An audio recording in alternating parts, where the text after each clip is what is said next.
Hi everybody, my name is Ceci. Welcome back to my YouTube channel. I am so excited to be here today and tell you all about my first marathon. I ran the LA Marathon 2025 on their 40th anniversary, and here she is.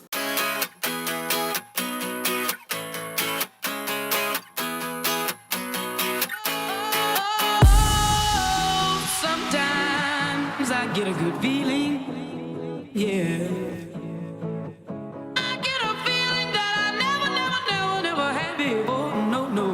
Get a good feeling, yeah. Oh, sometimes I get a good feeling, yeah. I get a feeling that I never had before. I get a good feeling.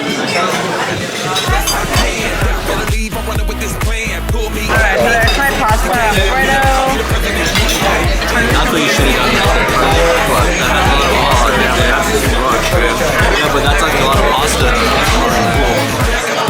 Are you gonna do ravioli? Yeah.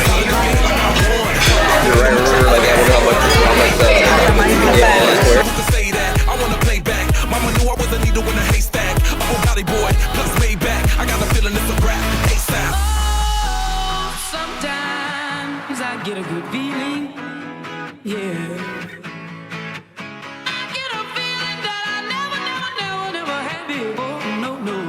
Get a good feeling, yeah. The mountains top, walk on water. I got power, feel so royal. 1 second, I'ma strike for you. Diamond, platinum, no more for you. That adrenaline, never giving in. Giving up's not an option, gotta get it in. Witness, I got the heart of 20 men. No fear, go to sleep in the lion's den. That glow, that spark, that. Yeah, that's right. It's me. Let's go, baby. That's right. It's game day. See me running through the crowd full of melee. No trick plays. I'm Bill Gates. Think it's genius to understand me.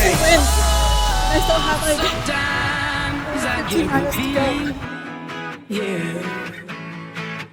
I get a feeling that I never had before. I get a good feeling, yeah. Oh, sometimes I get a good feeling. Hi guys, welcome back to my channel. As promised, I'm here with my LA Marathon 2025 recap. So here she is. So the marathon was one of the best experiences of my life, hands down. I would do a marathon again. I worked really hard for it and I trained really hard to survive it, and that I did. So I want to go over what I would do differently if I ran the LA Marathon again, what I think the marathon organization needs to do differently, and overall like the highlights of a wonderful day. So I want to start off by reviewing our shuttle experience. We had an option of doing 3 different shuttle pickups.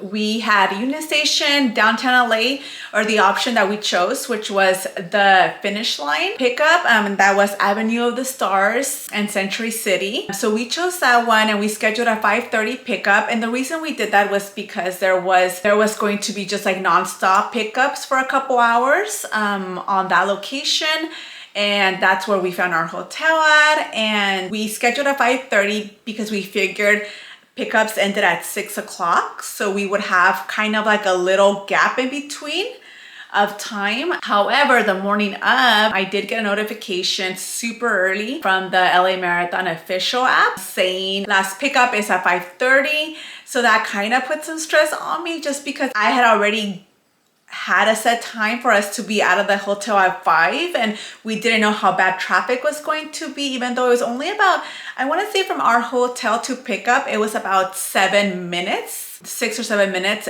But with that notification, I was kind of like, okay, maybe we should have left a little earlier. It's a little different than what the website said it was, you know, the shuttles were picking up at. So we still headed out at our 5 o'clock on the dot time, and we got to our shuttles, and there wasn't that much people when we first got there, but once we like walked the back of the line just kept growing and growing and getting longer and longer. So thank God we were there the time that we got there, because if we looked back, I don't know, I want to say over 100 people like were in line waiting. The line was crazy. You could hear people saying like, I've never seen this line so big, or you could see people just running down that hill to the back of the line.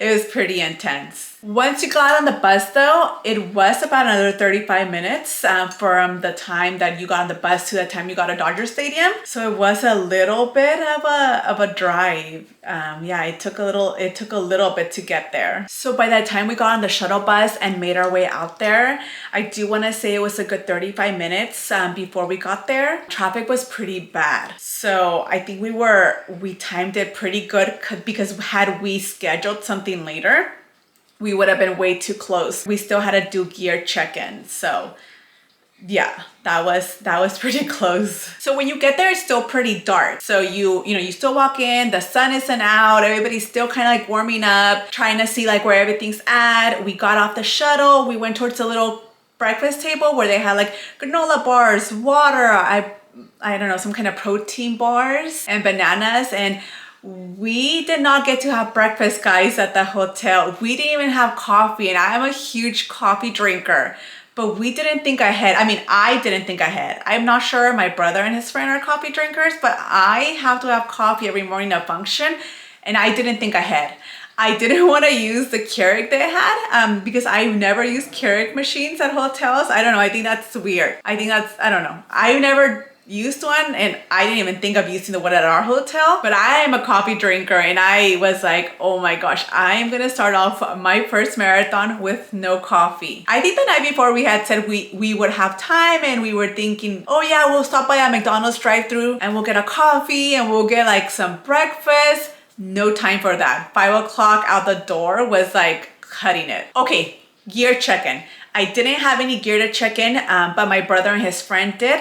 One thing I'm gonna say is they don't have signs. So you're out there, everything's dark. I knew that gear check-in ended at 6:30 and it was 6:23 when I mentioned to them that we were running close to the 6:30 cutoff. So we kind of started walking around. We still saw plenty of people with like their see-through like marathon expo bags, which would be their gear check-in, but we didn't really know where to go. It's not until the lady on the speaker announced, 5 minutes till gear check-in cutoff, that we were kind of like, okay, so now we're stressing, like, where do we go? And you would just see runners running with their bags. So I asked one, I said, hey, where's gear check-in? And she was like, I don't know, I'm just trying to run different ways to like find out where we check it in. So yeah, eventually we saw everybody going to the left. So we went to the left, and somebody had said like, oh, gear check-in is all the way at the end. But I felt like there wasn't enough staff to ask around. We were kind of just like seeing where the people with the clear bags were running to.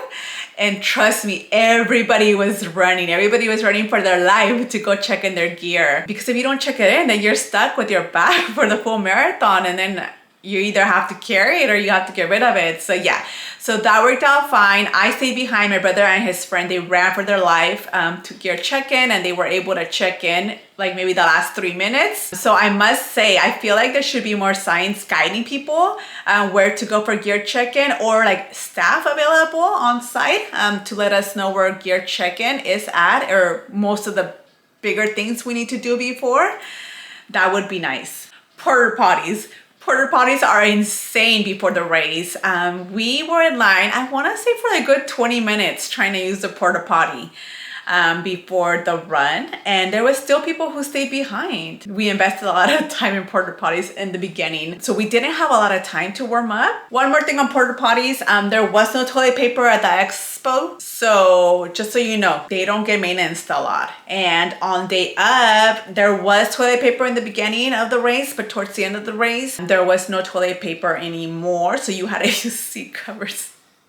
You had to use seat covers to wipe. The marathon vibes are there. The spectators are there. It's 100% a whole party. The coolest part about the LA Marathon spectators was that they were giving you everything. Their signs, first of all, their signs were everything. They were funny. I loved my sister's sign. I have it around here. Right here, it says, congrats. I ran out of patience. My siblings just run. And then this one that says, hurry up, I'm hungry, let's go. But the signs were so cute, and then people were giving you everything to snack on. They had oranges, pretzels, licorice. I took 3 shots of a beer at the end around mile 20. It was so good. They had chili cheese dogs at mile 4. I took a meatball from someone's Tupperware like at mile 6. They had pizza. They were giving you massages. Like literally, I was like, I'm not even gonna be hungry after I'm done with this race. I don't think that there's anything close to a running family. Like literally everybody kept me going. In my hardest times, everybody kept me on my feet. Everybody kept me like focused. I don't think I ever came to a thought of struggling. I don't think it was hard for me. I don't think that I ever felt like I wanted to give up at all. It's just the whole experience for me was like a 10 out of a 10 during the race. I thrived. I really did. And I really wish that more people would run a marathon. I think marathons are so fun, and I think they humble you. I think they test your limits, and I think you walk out like a new person. I really do. One more thing that I think the LA Marathon needs to do better at, if you're watching LA Marathon, spectator entrance to the spectator parking was really bad. Like really bad. Like so bad that my husband and like so many other people were stuck in traffic for 5 or 6 hours trying to get in because you didn't have anybody guiding traffic. So everybody was just stuck having to go a different route to get back into the lane that took you into spectator parking. So unfortunately, my husband never made it because he was stuck in traffic for 5 or 6 hours. He did say, however, had there been someone like guiding the different lanes and giving the 2 lanes a chance to turn into the spectator parking and rerouting who wasn't going in there, like this wouldn't have happened. That was unfortunate, and I think it can be fixed. I don't know why after 40 years no one has addressed it and fixed it, but I've seen other YouTube videos say the same thing from the past year. So that's the one thing that I would really look into changing: more control over the outside traffic. Another thing that I feel like the LA Marathon should change is the ending. I had seen reviews on YouTube of previous runners saying they didn't like how they had changed the course at the end. I think before you wouldn't rerun what you had already ran, but now as of a couple of years in the past, they changed it to where like it loops around, which I didn't think was gonna be a big deal because I've run other marathons where you actually loop around for the majority of the time. So then you have to run what you already ran. But let me tell you why it's mentally exhausting, right? You're running, I wanna say you're maybe like at mile 20. So you're running down mile 20, you still look ahead and you still see all these runners go off into the distance, but then you look to your left and you see how it already looped around and they're about to finish the marathon. So then you're like running and then you're looking at the almost finisher. So I think that if possible, that should be changed because that's really like mentally draining, you know, because you're fighting for your life and then you look over and you're like, oh man, I still have to go all the way down there and then I'm gonna loop and then I'm gonna go this way. So for me, I just felt like maybe if they changed the route back to whatever it was that it was before, I feel like that would be like so good. Like you wouldn't even be like, oh my gosh. Like that thought wouldn't even come to your head of being like, oh hell no, like I still gotta run that way, right? But other than that, I just wanna say the course was great. I loved every single part of LA we ran through. I thought it was amazing. I loved everything about this marathon. Everything about this marathon. Never once in the run did I feel like I was too tired. No, it was a whole party. It really was a whole party. I think everyone should run a marathon. I think everyone should run a marathon at least once in their life. And if you feel like you can't do it, I want to tell you you can, because I saw people from 13 years old maybe to 99 and they were having the time of their life. I just want to say running a marathon is like one of the best things you could do in your life, and I really wish everyone would consider running one. I did the LA Marathon as my first marathon. I thought I chose a perfect marathon as my first marathon. I just felt comfortable. I just felt strong. I just felt determined. I just felt like this marathon was meant for me. I want to try to do that New York Marathon next, but that would be next year because I didn't end up signing up for the lottery. And LA Marathon volunteers, you guys are amazing. You guys took care of us from the moment we crossed the finish line by giving us our medal, congratulating us on our big accomplishment, and you guys were there to make sure that no one was hurt. You were there to make sure everyone was okay. You were there to give us snacks, give us water, Gatorade, bananas, all that, and you guys were amazing. I think you guys were part of the MVPs of the LA Marathon. My biggest regret about the marathon is that my phone died at mile 18, and I am a huge picture and video person, so I really wanted to get a video of me finishing the race, but by the time I had left the hotel for the shuttle, I was already at an 85%. By the time I got to the stadium, it was at a 78%, and that scared me because I've never seen my phone drop that fast in battery. I'm not sure if it's because a lot of phones are trying to connect. They did give us a warning, like make sure you have a place to meet up with your person at the end of the race because there's going to be so many phones going on that there will be no signal. However, I never took that into consideration for the beginning of the race, so I didn't put my phone on airplane mode. I didn't put it on low battery usage. I didn't even close any apps, so I just watched it fastly decline in battery. And my sister, my niece, they met us at mile 18, and I love them so much for it, but they met us at mile 18 and I already had a 15% battery by then. As soon as I passed them and gave them a hug and took a picture with them, my phone just absolutely went out, and I was so sad. I never got to listen to music, which was fine because you really don't need music for the marathon. Like everybody, all the cheers and all this yelling and the screaming, like that gets you going. Honestly, I didn't feel the need for music. I did feel the need though to want to record like the last part of the marathon, and then afterwards I had to borrow a phone from someone just to kind of like meet up with everybody again and see where everybody was at. So I think that's my biggest giveaway from like my mistakes that I did for this marathon, is to just next time definitely don't even look at your phone. Like I was going through text, replying to text in the morning for a little bit, like just let it charge all the way. Just don't use it, put it on airplane mode, just use it for videos and pictures. Don't even,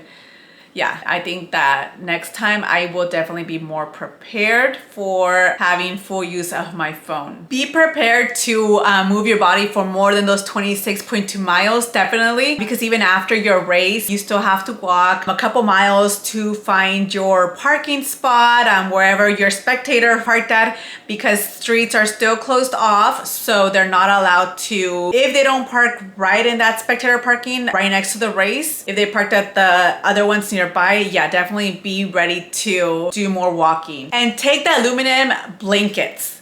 Take them. You get cold afterwards, you're tired, your feet hurt. They really do hurt, and those really help your body just kind of like feel more, you know, more comfortable, like you're healing. Would I run the LA Marathon again? Yes, I would. I definitely would. In fact, I think we're gonna do 2026 LA Marathon. I want to do the New York Marathon. I wanna do the Chicago Marathon. I wanna do the Tokyo Marathon. Yeah, so LA Marathon 2026 is definitely in the books for us. And that's it for my video, guys. Thank you for watching my LA Marathon 2025 recap video. LA, you did not disappoint. And I just want to encourage everybody, whoever wants or has thought about running a marathon, to just do it. Sign up for one, train. You are going to have the time of your life. And the LA Marathon is a great marathon to try as your first one. You will definitely have the time of your life, and you will feel so good once it's done. So good. So yeah, thank you for watching. Please go ahead and subscribe, share with your friends.